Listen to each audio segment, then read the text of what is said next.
తెలియకుండా మేము ఎందుకు మా మొహం చాటుకొని బతికాం? ఇవాళ ఎందుకు బట్టబయలయ్యాం? ఆ లెటర్లనే వచ్చినాయి కాబట్టి మేము బట్టబయలయ్యామన్నా. ఆయన కలవడం లక్ష్యం ఏంటన్నా? అసలు అది ఎక్కడ లక్ష్యం? ఆయన కోసం పనిచేయడం నాకు ముఖ్యం. ఆయన కలిసేసి ఆ ఫోటోని ఎక్కడో డీపీలో పెట్టుకొని ఓ 10 మంది ముందు ఫోజులు కొట్టాల్సిన అవసరం అంత నాకు లేదు. నా హీరో నాకు దైవం. దేవుడిని ఎప్పుడన్నా కలిసామా? దేవుడిని కలిస్తే గుడికి వెళ్తామా? నేను ఇది ఒక్కటే నమ్ముతానన్నా.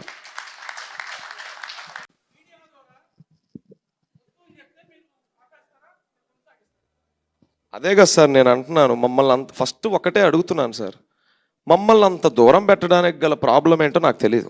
మేమేమి టెర్రరిస్టులం కాదు, మాకేమి ఏం జబ్బులు లేవు, మేమేదో కలిస్తే మేమేదో అయిపోవడానికి.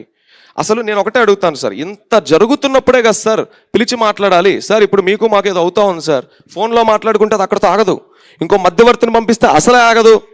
అసలు ఏం జరుగుతుందో ఒకసారి పిలిచి కలిసి మాట్లాడితే శత్రువు కూడా వింటారంటారు. అలాంటిది ఆయన అభిమానులు అర్థం చేసుకోరా?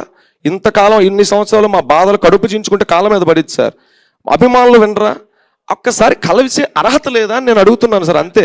గారు మీలాంటి ఏదైనా మీకుందా స్పష్టంగా చెప్పేయండి. ఎందుకంటే మీరు ఎన్టీఆర్ మీతో మాట్లాడలేదు కాబట్టి ఈ కార్యక్రమం చేస్తున్నాం అన్నట్టుగానే మీరు ఇందాక మాట్లాడారు. మరి ఎన్టీఆర్తో మాట్లాడితే ఈ సేవాయజ్ఞం ఆగిపోతుందా? లేదు ఈ సేవాయజ్ఞం కొనసాగాలంటే ఎన్టీఆర్ సహకారం ఉండాలని చెప్పేసి మీరు కోరుకుంటారు? ఎన్టీఆర్ గారితో మాట్లాడే అవకాశం వచ్చిన రోజు మా అన్నకి మేము ఈ కాన్సెప్ట్ని ఇంకొకసారి ఎలాబొరేటివ్గా క్లియర్గా చెప్పుకొని అప్రోచ్ ఇదన్నా, లీగాలిటీస్ ఇవన్నా, ప్రోగ్రామ్ అవుట్పుట్ ఎలా ఉండబోతుంది, ఇంత స్పాన్ ఉంది, ఇన్ని సంవత్సరాలను ఇవన్నీ చెప్పి ఒక సినిమా కథని ఎలా అయితే ఫుల్ బౌండ్ స్క్రిప్ట్గా చెప్తామో ఈ ఊరువాడని అలాగే చెప్పి, అరే నువ్వు ఆపేయరా నాకొద్దు అంటే ఒక టైట్ హగ్గిచ్చి క్షమించన్నా నేను ఇబ్బంది పెట్టుంటే అని చెప్పి నేను అక్కడ వెనక్కి తిరిగి చూడకుండా వెళ్ళిపోయి నా పని నేను చేసుకుంటానన్న ఫిక్స్ ఇందులో. ఒక సినిమా ఆడియో ఫంక్షన్ వేదిక మీద మా నందమూరి తారక రామారావు గారు ఒక మాట అన్నాడు, అభిమానాన్ని వృధా చేయకండి, 10 మందికి ఉపయోగపడే పనులు చేయండి. ఆయనకి తెలియకుండా ఆయన నాటిన ఒక విత్తనం ఇవాళ పెరిగి పెరిగి పెరిగి పెరిగి ఒక వటవృక్షంగా మారింది. కానీ కొందరు ఆయన నాటిన విత్తనాన్నే ఆయన చెప్తూ మాటలు చెప్తూ వస్తూ పెరుగుతున్న చెట్టునే వాళ్ళు అనుమానించే పరిస్థితికి వచ్చేసింది వాళ్ళు. సరే దీనికి కారకులు ఎవరు, ఇదంతా ఎవరు చేశారు, ఇవన్నీ పక్కన పెడదాం. సేవ అంటే ఇంతలోనే చేయాలి, అన్నదానమే చేయాలి, లేకపోతే రక్తదానమే చేయాలి, ఇంతవరకే చేయాలనేది ఎక్కడా లేదు, ఏ బైలాలో లేదు, ఎక్కడా లేదు మన భారతదేశంలో. సేవకు హద్దు లేదు, ఆకాశమే హద్దు అంటా నేను. కానీ అలాంటిది ఒకటి నేను అతిశయోక్తి అనుకోకంటే చెప్తాను, నందమూరి తారక రామారావు గారి అభిమానులు చేసినన్ని సేవా కార్యక్రమాలు ఈ రాష్ట్రంలో ఇంకెవ్వరూ చేయలేదు. ఇది కేవలం మా వ్యవస్థనే కాదు, అనేక సేవా కార్యక్రమాలు చేస్తున్న చిన్న చిన్న ఎన్జిఓలు ఉన్నాయి, సేవా సమితిలు ఉన్నాయి, ఫ్యాన్స్ అసోసియేషన్ గ్రూప్స్ ఉన్నాయి. ఒకరికి పాపం ఇవన్నీ ఎలా రిజిస్టర్ చేసుకోవాలో తోటి తెలియదు అభిమానికి. మేము అభిమానుల ఆవేదన చూసాం ప్రతి ఊరు తిరిగినప్పుడు జాగోరైట్ పేరిట. అన్నా నేను ఇంత పోగొట్టుకున్నా, నేను అంత పోగొట్టుకున్నా, నేను ఇంత చేశా అంత చేశా. వాళ్ళకు ఒక అంబ్రెల్లా లాంటి ఆర్గనైజేషన్ కూడా వాళ్ళకి లేదు. రా ఎన్టీఆర్ ఆ అంబ్రెల్లా క్రియేట్ చేయడం కోసమే ఈ ఫైట్ అంతా. సో మా నందమూరి తారక రామారావు గారు తలదించుకునే పని కానీ, ఆయన అవమానించే పని కానీ, ఆయన పేరు పోగొట్టే పని కానీ కల్లో కూడా మేము దాన్ని ఆలోచించాం, ఆ పని చెయ్యం. తెలిసి తెలియక నేను ఈ వేదిక సాక్షిగా నీతో మాట్లాడదాం అనుకుంటున్నాను.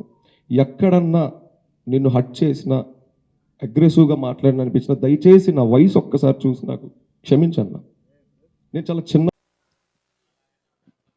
ఫస్ట్ ఆఫ్ ఆల్ మీ వెనక ఎవరో ఉన్నారు, మీ వెనక ఎవరో ఉన్నారని ఒక 5 రోజుల నుంచి ఒకటే రాసేస్తున్నారు. మా వెనకాల నిజంగా ఎవరూ లేరు. ఆయన మీద ఒక ఎమోషన్ ఉంది. రామారావు కూడా ఉన్నారని కాదు ఇక్కడ దాని అర్థం. రామారావు గారు అసలు మా వెనకాల ఎందుకు ఉంటారు సార్? ఆయన మీద ప్రేమ మట్టుకే ఉంది. ఎందుకంటే మేము చేస్తుంది ఆయన కోసం కాబట్టి, ప్రజల మంచి కోసం కాబట్టి.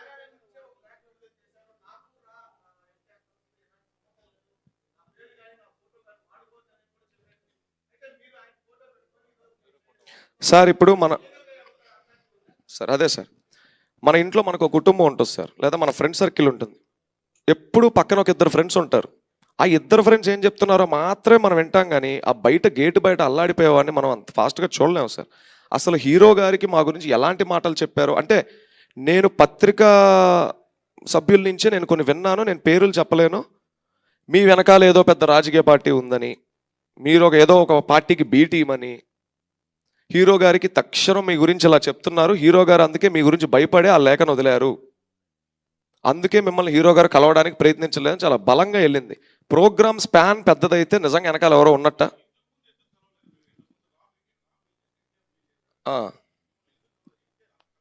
సార్ 2024 జనవరి 8న సార్ కరోనా నుంచి మీరు ఫస్ట్ ఆఫ్ ఆల్ మీ వెనక ఎవరో ఉన్నారు, మీ వెనక ఎవరో ఉన్నారని ఒక 5 రోజుల నుంచి ఒకటే రాసేస్తున్నారు. మా వెనకాల నిజంగా ఎవరూ లేరు. ఆయన మీద ఒక ఎమోషన్ ఉంది. రామారావు కూడా ఉన్నారని కాదు ఇక్కడ దాని అర్థం. రామారావు గారు అసలు మా వెనకాల ఎందుకు ఉంటారు సార్? ఆయన మీద ప్రేమ మట్టుకే ఉంది. ఎందుకంటే మేము చేస్తుంది ఆయన కోసం కాబట్టి, ప్రజల మంచి కోసం కాబట్టి.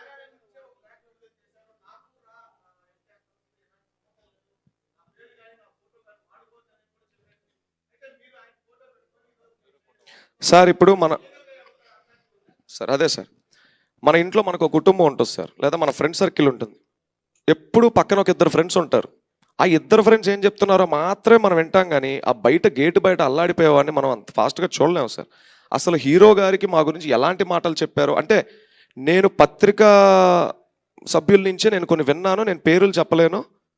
మీ వెనకాల ఏదో పెద్ద రాజకీయ పార్టీ ఉందని, మీరు ఏదో ఒక పార్టీకి బీ టీం అని, హీరో గారికి తక్షణం మీ గురించి ఇలా చెప్తున్నారు, హీరో గారు అందుకే మీ గురించి భయపడే ఆ లేఖను వదిలారు, అందుకే మిమ్మల్ని హీరో గారు కలవడానికి ప్రయత్నించలేదని చాలా బలంగా వెళ్ళింది.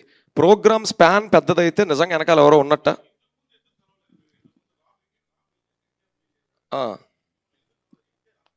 సార్ 2024 జనవరి 8న సార్ కరోనా నుంచి మీరు పెట్టి మీరు చేస్తున్నారని చెప్పి ఈ 100 కోట్లని ఏ విధంగా మీరు తీసుకెళ్తుంటే సార్ సమకూరుస్తున్నారు? అంటే ఎన్టీఆర్ పేరుతో సమకూరుస్తున్నారా, లేకపోతే మీ దగ్గర ఏమి డబ్బు లేదు, మేము చాలా చిన్నవాళ్ళం అంటున్నారు, 100 కోట్లు మరి ఎక్కడి నుంచి తెప్పిస్తారు? సార్ ఇందాకే నేను ఒక మాట అన్నాను, మాది రిజిస్టర్డ్ ఎన్జిఓ. ఒక ఎన్జిఓకి సిస్టంలో ఎన్నిటికి యాక్సెస్ ఉంటుంది, అలాగే ఎన్నిటిని చేయగలదో ఇక్కడ సగం మందికి తెలియస్తారు బయట. అంటే అది వాళ్ళ సబ్జెక్ట్ కాదు, అది తప్పేం కాదు, మేము కూడా చాలా తెలుసుకున్న తర్వాతే దీంట్లోకి దిగడం జరిగింది. 100 కోట్లని మా కారు డిక్కీలో ఉన్నాయనో, లేకపోతే మా ఇంట్లో ఉన్నాయనో, మా సభ్యుల దగ్గర ఉన్నాయనో మేము ఎక్కడా చెప్పలేదు సార్. 100 కోట్ల రూపాయల సేవా యజ్ఞం, దాన్ని ఎగ్జాక్ట్లీ ఇంగ్లీష్లో ట్రాన్స్లేట్ చేస్తే 100 crore rupees social impact initiative.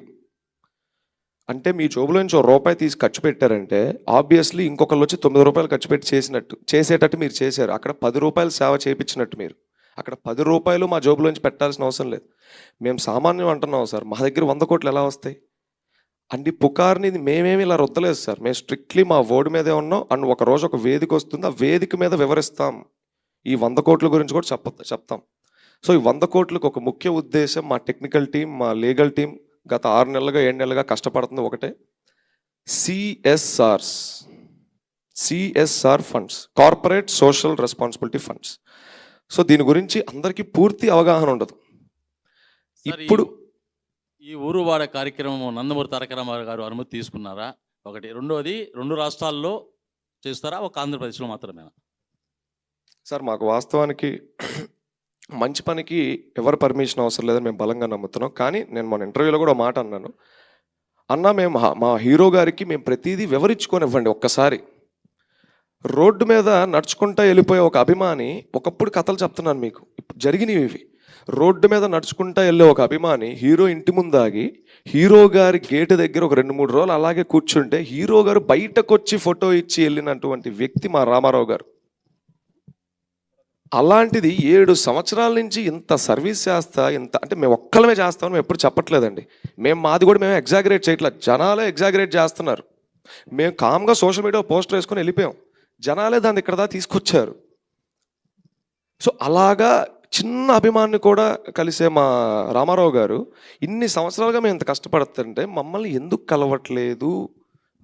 మేము ఆయన్ని కలిసి మొరపెట్టుకొని, అన్న మేము ఇంత కష్టపడుతున్నాం మీ గురించి, ఇలా ఒకటి అనుకుంటున్నాం, ఇది చేస్తే బాగుంటుందా లేదా ఒక్కసారి చూడండి అన్న, మా వయసు చాలా చిన్నది, మాకెవరు గైడెన్స్ లేరు, మాకు మేమే తడబడుకుంటా కింద పడతా లేస్తా చేస్తున్నాం అని చెప్పాలని ఎప్పటి నుంచో ఉందండి.